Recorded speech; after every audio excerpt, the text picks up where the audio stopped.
അപ്പോൾ ഹൻസിക കൃഷ്ണ ഒരു പുതിയ യൂട്യൂബ് പോസ്റ്റ് ഇട്ടുണ്ട്. അപ്പോൾ അതിൽ പറയണ കാര്യം എന്ന് വെച്ചാൽ കഴിഞ്ഞ ദിവസം ഹൻസികയുടെ സിസ്റ്റർ അഹാന കൃഷ്ണ ഒരു യൂട്യൂബ് വീഡിയോ പോസ്റ്റ് ചെയ്തിരുന്നു. അതിൽ ഭയങ്കര വൈറൽ വീഡിയോ ആണ്, അതിൽ മില്യൻസ് ഓഫ് വ്യൂസ് ഒക്കെ ഉണ്ട്. അപ്പോൾ അതിൽ പറയുന്നത് അവരുടെ ഫാമിലി പ്രോബ്ലംസ്, ഫാമിലി ഇഷ്യൂസ് ഒക്കെയാണ്. അപ്പോൾ അത് എടുത്ത് യൂട്യൂബേഴ്സ് അതിന് റിയാക്ടിങ്ങും അല്ലെങ്കിൽ അതിന്റെ കണ്ടന്റ് ആക്കി യൂട്യൂബ് ചെയ്യുന്ന ആൾക്കാർ അതിന്റെ തബ്നെയിലും ക്യാപ്ഷനിലും ഒക്കെ ഹൻസികേനും കൂടി വലിച്ചഴക്കുന്നു എന്നാണ് ഹൻസിക പറയുന്നത്. പറഞ്ഞു മനസ്സിലായ? അതായത് ഹൻസിക പറയുന്നത് അവൾക്ക് അതായിട്ടൊരു ബന്ധമില്ല, അതിൽ പരാമർശിക്കുന്ന ഇഷ്യൂ ആയിട്ട് ഇവൾക്കൊരു ബന്ധമില്ലാത്ത ഇഷ്യൂസ് ആണ്. അപ്പോൾ ഇവൾക്ക് ബന്ധമില്ലാത്ത ഇഷ്യൂ ആയിട്ട് വരെ പല യൂട്യൂബേഴ്സും വ്യൂസിന് വേണ്ടിയിട്ട് ഇവളെ അതിൽ ഇൻവോൾവ് ചെയ്യിപ്പിക്കാൻ നോക്കണം എന്നാണ് പറയണത്. ഇവളുടെ സബ്സ്ക്രിപ്ഷൻ കേസ് എടുത്തിട്ടും അല്ലെങ്കിൽ ഇവളാണ് അതിലെന്തോ അമ്മാമ്മയുടെ ഇഷ്യൂ ആണ് അഹാന പറയണത്. അപ്പോൾ ആ അമ്മാമ്മയെ എന്നെ ഹൻസിക എന്തോ പറഞ്ഞു എന്നൊക്കെയാണ് യൂട്യൂബേഴ്സ് മിസ്ലീഡിംഗ് ആയിട്ട് തമ്മിൽ ഇട്ടു എന്നാണ് ഹൻസിക പറയുന്നത്. പറഞ്ഞു മനസ്സിലായ?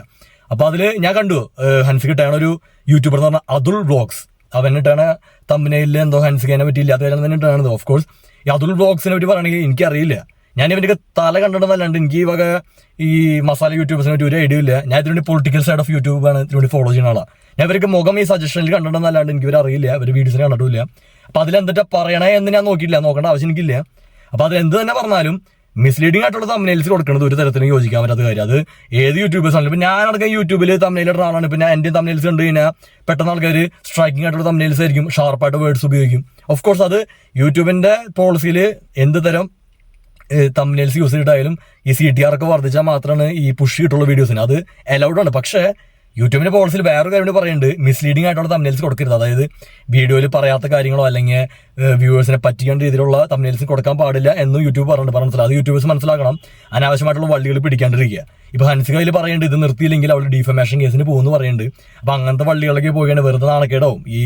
ഈ ചീത്തപ്പേരോ, അതായത് ഇത് വലിയ ക്രിമിനൽ കേസിനുള്ള വകുപ്പൊന്നും ഇല്ലെങ്കിലും വെറുതെ ഡിഫമേഷനൊക്കെ പോയിട്ട് ഇപ്പൊ അതിൽ നിന്ന് വേണമെങ്കിൽ യൂട്യൂബേഴ്സിന് ഇപ്പൊ അതുള്ളൊക്കെ വേണമെങ്കിൽ അതൊരു മറ്റേ മാർക്കറ്റിംഗ് ആയിട്ട് ഉപയോഗിക്കാം, അവര് ഫെയിം കിട്ടാനായിട്ട്. പക്ഷെ അതൊക്കെ വെറുതെ അനാവശ്യ പള്ളികളിലേക്കുള്ള പോകാനുള്ള ചാൻസ് ഉണ്ട്. ഇപ്പൊ ഹൻസികയിൽ പറയുന്നത് ചെയ്യാൻ കുറെ നാളായിട്ട് അവളുടെ സബ്സ്ക്രിപ്ഷൻ വീഡിയോന്റെ സമയം തൊട്ട് കുറെ ആൾക്കാർ അവളെ പേഴ്സണൽ അറ്റാക്ക് ചെയ്യുന്നുണ്ട്. അപ്പൊ അതിൽ ഹൻസികയോട് എനിക്ക് പറയാനുള്ള കാര്യം എന്ന് വെച്ച് കഴിഞ്ഞാൽ ഈ സബ്സ്ക്രിപ്ഷൻ വീഡിയോന്റെ കാര്യത്തിൽ ഒരു വോയിസും ഹൻസികയ്ക്കില്ല. അതിൽ 100% ആൾക്കാർക്ക് ഹൻസികനെ വിമർശിക്കാനുള്ള അവകാശമുണ്ട്. കാരണം സബ്സ്ക്രിപ്ഷൻ വീഡിയോ പ്രൈവറ്റ് ആണെങ്കിലും ആ സാധനം പബ്ലിക്കായിട്ട് ലീക്ക് ചെയ്യുമ്പോൾ ഞാനടക്കം എല്ലാ യൂട്യൂബേഴ്സിന്റെയും ഫീൽഡിലാണ് ഈ സാധനം വരുന്നത്. ഈ കുലുക്കി വരുന്നതാണ് ഈ സാധനം. ഞാനൊക്കെ ഒട്ടും എക്സ്പെക്ട് ചെയ്തിട്ടില്ല ഈ സാധനം നമ്മൾ സ്ക്രോൾ ചെയ്ത് പോകുമ്പോൾ. അപ്പൊ നമ്മളിത് ഒന്നാമത്തെ ലോ ക്വാളിറ്റി വീഡിയോ ആണ് അത്. അപ്പൊ നമ്മളിത് എന്തൊരു സംഭവം ഒന്നും മനസ്സിലാവണല്ലോ, കാരണം എക്സ്പെക്ട് ചെയ്യണല്ലോ. ഇപ്പോൾ എസ്പെഷ്യലി ഇവളുടെ ഫാദർ ഒരു BJP പൊളിറ്റീഷ്യനാണ്, പറഞ്ഞു മനസ്സിലായ? അപ്പോൾ നമ്മളൊന്നും എക്സ്പെക്ട് ചെയ്യാത്ത സംഭവമാണ് നടന്നത്. അപ്പൊ അതിൽ ഇവൾക്ക് വോയിസ് ഇല്ല. പക്ഷെ ഈ അഹാനയുടെ ഇഷ്യൂല് അല്ലെങ്കിൽ അവരുടെ ഫാമിലി പ്രോബ്ലംസിൽ ഇവള് ഇൻവോൾവ് അല്ലാത്ത ഇഷ്യൂല് ഇവളുടെ സബ്സ്ക്രിപ്ഷനും അല്ലെങ്കിൽ ഈ പറഞ്ഞ കാര്യങ്ങളും ഇൻവോൾവ് ചെയ്യിപ്പിച്ച് തമ്മിൽ ഇടുന്ന യൂട്യൂബേഴ്സ് ചെയ്യുന്നത് തെറ്റായിട്ടുള്ള കാര്യമാണ്. കാരണം അപ്പൊ അതിൽ യൂട്യൂബേഴ്സ് ചെയ്യണ ഒരു മിസ്റ്റേക്ക് ആണ്. കാരണം ഇവള് ഇൻവോൾവ് അല്ലാത്ത ഒരു കാര്യത്തിൽ ഇവളുടെ പേരും അല്ലെങ്കിൽ മുഖമൊക്കെ വെച്ചിട്ട് തമ്മിൽ കൊടുത്ത് മിസ്ലീഡിംഗ് ആയിട്ടുള്ള ക്യാപ്ഷൻസും കൊടുത്ത് വ്യൂസ് കയറ്റുന്നത് അത് തെറ്റായിട്ടുള്ള കാര്യം തന്നെയാണ്. അല്ലെങ്കിൽ അത് വളരെ മോശമായിട്ടുള്ള കാര്യമാണ്. അത് ഹൻസികയുടെ ഒപ്പമാണ് ഞാൻ ആ ഒരു കാര്യത്തിൽ മാത്രം. കാരണം ഇപ്പോൾ സബ്സ്ക്രിപ്ഷൻ വന്നപ്പോൾ ഓക്കെ, അല്ലാണ്ട് ഈ വക കാര്യങ്ങൾക്ക് ഒരു കാര്യമില്ലാണ്ട് അവളുടെ പേര് എപ്പോഴും ഹൻസിക എന്ന് കൊടുത്ത് വ്യൂസ് കയറ്റുന്നത് മോശം ഏർപ്പാടാണ്. അപ്പൊ അതിൽ അവൾ ഡിഫമേഷനൊക്കെ പോകും. പിന്നെ വേറെ ഹൻസികയുടെ പോലുള്ള ഡിഫമേഷൻ പോകുന്ന ആൾക്കാരോട് പറയാനുള്ള കാര്യം എന്ന് വെച്ച് കഴിഞ്ഞാൽ ഇപ്പോൾ രാഷ്ട്രീയമൊക്കെ എനിക്ക് അറിയണോണ്ട് അതിൽ നോക്കി കഴിഞ്ഞാൽ ഇപ്പോൾ രാഷ്ട്രീയക്കാർക്ക് ഡിഫമേഷന് പോയി തുടങ്ങി അതിന് മാത്രം നേരം ഉണ്ടാവുള്ളൂ. ഓഫ് കോഴ്സ് ആൾക്കാർ പോവും, പക്ഷെ അത് രാഷ്ട്രീയ ഗെയിനിന് വേണ്ടി മാത്രമായിരിക്കും, അല്ലാണ്ട് വായ അടപ്പിക്കാൻ വേണ്ടി ആരും പോലും. അങ്ങനെ വായ അടപ്പിക്കാൻ പറ്റില്ല. അതാണ് യൂട്യൂബ് ലോകം. അത് ആൾക്കാർക്ക് അറിയാം. ഇപ്പൊ ഹൻസിക ശ്രദ്ധിക്കുക, അതായത് ഇപ്പൊ ഡിഫമേഷന് ഒരാളെ ഹൻസിക കൊടുത്തുന്നുണ്ടെങ്കിലും അത് ആൾക്കാർ പേടിച്ച് ഇനി മുതൽ അങ്ങോട്ട് എല്ലാവരും പുണ്യാളന്മാരായിട്ട് ഇരിക്കുന്നു ഒരാളും വിചാരിക്കണ്ട, ഹൻസിക വിചാരിക്കണ്ട. ഇപ്പൊ നമ്മള് പൊളിറ്റിക്കൽ സൈഡ് ഓഫ് യൂട്യൂബ് എടുത്ത ഒരു മറുനാടൻ മലയാളി, ഒരു ഷാജൻ എന്ന് പറഞ്ഞ യൂട്യൂബർ ഉണ്ട്. അപ്പൊ അങ്ങനെ കഴിഞ്ഞ ഇലക്ഷൻ സമയത്ത് അല്ലെങ്കിൽ ഇപ്പോഴായാലും പിണറായി വിജയൻ എന്തൊക്കെ പറഞ്ഞു, ഇല്ലാത്തതും ഉള്ളതും വളരെ മോശം വാക്കുകൾ ഉപയോഗിച്ചും കുറെ തമ്മിലേൽസ് ഇട്ടിട്ടൊക്കെ ആള് കുറെ പൈസ ഉണ്ടാക്കി മിസ്ലീഡിംഗ് ആയിട്ടുള്ള ക്യാപ്ഷൻ കൊടുത്തില്ല. അപ്പോൾ പിണറായി വിജയൻ ഡിഫമേഷന് വേണ്ടി നിന്ന് കഴിഞ്ഞാൽ അതിന് മാത്രം നേരമുള്ളൂ. പറഞ്ഞു മനസ്സിലായ? ഇപ്പൊ ഏഷ്യാനെറ്റ് ന്യൂസ് ആണെങ്കിലും എല്ലാ ന്യൂസ് ചാനലാണെങ്കിലും ഒക്കെ ഈ പറഞ്ഞ പോലെ മിസ്ലീഡിംഗ് ആയിട്ടുള്ള കുറെ തമ്മിൽസ് കൊടുക്കും, അവസാനം ഒരു ക്വസ്റ്റ്യൻ മാർക്ക് ഇട്ട് കൊടുക്കും. പറഞ്ഞു മനസ്സിലായ? അപ്പൊ എന്തെങ്കിലും ഇഷ്യൂ വന്നാൽ അത് ഡിലീറ്റ് ചെയ്ത് കളയവര്, അല്ലെങ്കിൽ അപ്പൊ അത് തെറ്റായിരുന്നൊന്നും പറയാം, അത്ര ഉള്ളൂ, അത് അവിടെ കഴിയും. അപ്പൊ അതുപോലെ തന്നെ ഇപ്പൊ ഒന്നെങ്കിൽ അതിലോ ചെയ്യേണ്ട കാര്യം എന്ന് വെച്ച് കഴിഞ്ഞാൽ ഹൻസികനെ പറ്റി പറഞ്ഞത് തെറ്റായി പോയി, അല്ലെങ്കിൽ ഹൻസികയ്ക്ക് അതിലൊരു ഇൻവോൾവ്മെന്റ് ഇല്ല എന്ന് പറഞ്ഞ ആ സാധനം ഒന്നെങ്കിൽ ഡിലീറ്റ് ചെയ്യുക, അല്ലെങ്കിൽ ഒരു പുതിയ വീഡിയോ ഇറക്കിയ കാര്യം അവിടെ സോൾവ് ചെയ്യുക. വെറുതെ അനാവശ്യമായി വള്ളി പിടിക്കാണ്ടിരിക്കുക. ഇനി മുതൽ വീഡിയോസ് ചെയ്യും ആരായാലും മിസ്ലീഡിംഗ് ആയിട്ടുള്ള തമ്മിൽസ് കൊടുക്കാണ്ടിരിക്കുക. അഥവാ തന്നെ അങ്ങനെ കുറച്ച് മിസ്ലീഡിംഗ് പോലെ ഉണ്ടെങ്കിലും അതിലാരും വ്യക്തിഹത്യ ചെയ്യാണ്ടിരിക്കുക, പേഴ്സണൽ അറ്റാക്സ് ഒഴിവാക്കുക. അതായിരിക്കും നല്ലത്. അത് യൂട്യൂബ് പോളിസിയിലുള്ള കാര്യമാണ്. അപ്പൊ റിപ്പോർട്ടൊക്കെ അടിച്ച് ചാനലൊക്കെ അടിച്ചു പോകും. പറഞ്ഞു മനസ്സിലായ? അപ്പൊ അത് ശ്രദ്ധിക്കുക. അപ്പൊ ഇതിൽ രണ്ട് വശമുണ്ട്. ഈ പറഞ്ഞ പോലെ ഇപ്പോ ഹൻസികയൊക്കെ എന്ന് പറഞ്ഞു കഴിഞ്ഞാൽ ഹൻസിക എന്നല്ല, യൂട്യൂബേഴ്സ് ഇപ്പൊ അഹാന അടക്കം തന്നെ ഇപ്പൊ ഫാമിലി പ്രോബ്ലംസ് അടക്കം കണ്ടന്റ് ആക്കുന്ന ടീംസാ. അപ്പൊ അവർക്ക് വേണമെങ്കിൽ അതുലിനെതിരെ വീഡിയോ ചെയ്ത് അത് കണ്ടന്റ് ആക്കി മാറ്റാം, ഡിഫമേഷന് പോവാണ്ട്.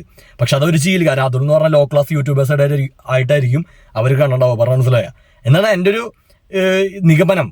ഇപ്പൊ വേറെ വലിയ വലിയ ടീംസ് ഒക്കെ ആണെങ്കിൽ ഇപ്പൊ ഹൻസിക അതിനെതിരെ വീഡിയോ ചെയ്ത് അതൊരു കണ്ടന്റ് ആക്കി മാറ്റി. ഇപ്പൊ അഹാന കണ്ടില്ലേ, അഹാന അതൊരു കണ്ടന്റ് ആക്കി മാറ്റി. ഇനി ചിലപ്പോൾ ഇതും കണ്ടന്റ് ആക്കാം. ഒരു കുറെ യൂട്യൂബേഴ്സിന്റെ ഫോട്ടോ വെച്ചിട്ട്, ഫേമസ് ആയിട്ടുള്ള യൂട്യൂബേഴ്സിന്റെ ഫോട്ടോ വെച്ചിട്ട്, അല്ലെങ്കിൽ ഇവർക്ക് ഉപകാരം ഉണ്ടാവും എന്ന് തോന്നുന്ന യൂട്യൂബേഴ്സിന്റെ പേര് വെച്ചിട്ട് ചിലപ്പോൾ ഇവർക്കെതിരെ ഡിഫമേഷൻ കൊടുക്കാൻ പോവാന്ന് പറഞ്ഞിട്ട് ഒരു യൂട്യൂബ് വീഡിയോ അടുത്ത് വരും. ഈ 2 ദിവസത്തിനുള്ളിൽ ചിലപ്പോൾ വരാം. ഞാൻ പറഞ്ഞ മനസ്സിലായോ? അപ്പൊ ആ രീതിക്ക് നീക്കുക. അത് വേണമെങ്കിൽ ഡിഫമേഷന് പോണതിന് പകരം അങ്ങനെ വീഡിയോ ചെയ്ത് അതിനെ ഇപ്പൊ ഹൻസിക ഒരു വീഡിയോ ചെയ്ത് ഇവരെ പറയുന്നത് ഇത്തിരി നല്ലതായിരിക്കും. കാരണം യൂട്യൂബ് ലോകം അങ്ങനെയാണ്. അതായത് ഇതാണ് കണ്ടന്റ് ആൾക്കാർക്ക്. ഇപ്പൊ ഹൻസിക്കാണെങ്കിലും എല്ലാവരും പൈസ ഉണ്ടാക്കാൻ വേണ്ടി എന്തൊക്കെ ചെയ്യണമെന്ന് നമ്മൾ കണ്ടതാണ്. ഞാൻ പറഞ്ഞ മനസ്സിലായ? അപ്പൊ ഇതാണ് കാര്യം. ഇപ്പൊ ആൾക്കാർ ശ്രദ്ധിക്കുക. ഇനിയിപ്പോ യൂട്യൂബ് ചാനലുള്ളവരായാലും ഇനി തുടങ്ങാൻ ഉദ്ദേശിക്കുന്ന ആൾക്കാരായാലും പരമാവധി മിസ്ലീഡിംഗ് ആയിട്ടുള്ള സംഭവങ്ങൾ ഒഴിവാക്കുക. പേഴ്സണൽ അറ്റാക്സ് ഉള്ള മിസ്ലീഡിങ്ങും പേഴ്സണൽ അറ്റാക്സ് ഒരുമിച്ച് വരാണ്ടിരിക്കുക. ഇപ്പൊ എന്റെ വീഡിയോസ് എടുത്ത് നോക്കിയാൽ അതിൽ ഞാൻ ഒരു മറ്റേ പൂനെയിലത്തെ മർഡർ കേസിനെ പറ്റിയൊരു വീഡിയോ ഉണ്ട്. അപ്പൊ അതിന്റെ ക്യാപ്ഷനിൽ ഒരു പ്രത്യക്ഷത്തിൽ നോക്കുമ്പോൾ അതിലത്തെ ആ കൊലയാളിയായിട്ടുള്ള പെൺകുട്ടീനെ ഞാൻ അധിക്ഷേപിക്കുന്ന പോലത്തെ ക്യാപ്ഷനായിട്ട് തോന്നും. പറഞ്ഞ മനസ്സിലായി? പക്ഷെ അത് ഓക്കെയാണ്. കാരണം അവൾ അതിൽ കുറ്റവാളിയാണ്.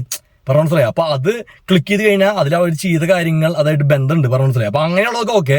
അല്ലാണ്ട് ഒരു തരത്തിലും ബന്ധമില്ലാത്തതായിട്ടുള്ള മിസ്ലീഡിംഗ് ആയിട്ടുള്ള ക്യാപ്ഷൻസ് തമ്മിൽ ഒഴിവാക്കാം.